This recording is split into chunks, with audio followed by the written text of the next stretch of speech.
5.5 నెలల తర్వాత మీ అందరినీ కలవడం చాలా సంతోషం.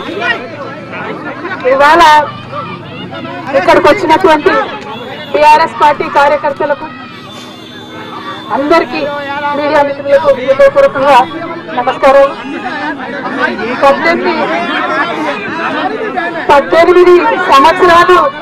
18 సంవత్సరాలు నేను రాజకీయాల్లో ఉన్నాను.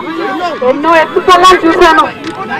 కానీ పర్సనల్ గా నాకైనా నా కుటుంబానికైనా ఒక తల్లిగా పిల్లల్ని వదిలి 5.5 నెలలు భయంకరమైన విషయం.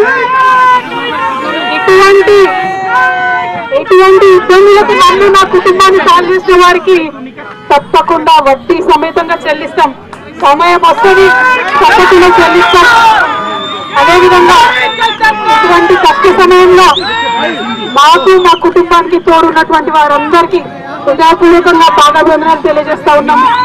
అందరికీ కూడా ధన్యవాదాలు. आप सभी को मेरा धन्यवाद.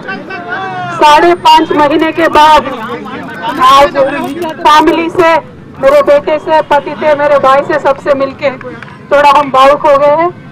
लेकिन इस स्थिति के लिए जो रेस्पॉन्सिबल है वो सिर्फ और सिर्फ राजनीति है. आप सभी जानते हो, पूरा देश जानता है, सिर्फ राजनीति की वजह से हमें जेल में डाला गया है. हमारा कोई गलती नहीं है और ये जरूर हम फाइटर है. हम लड़ेंगे, हम अपने आप को बिल्कुल बेगुनाह साबित करेंगे. Thank you so much. जय तेलंगाना.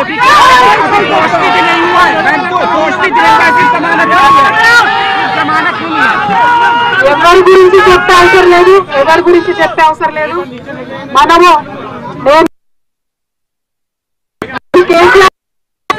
నేను తప్పు చేసే ప్రసక్తే లేదు. నేను మొండిదాన్ని, మంచిదాన్ని. అనవసరంగా జైలుకు పంపి నన్ను జగమొండిని చేసిండు. ఇంకా ప్రజాక్షేత్రంలో గట్టిగా పనిచేస్తాం, కమిట్మెంట్ తో పనిచేస్తాం. అందరితో కూడా నిలబడి ఉంటామని తెలియజేస్తున్నాం. We were always tough. We are fighters. We will fight it out legally. We will fight it out politically. We were always tough by sending us to jail illegally. Team unbreakable. Thank you. Jai Telangana. Jai Hind.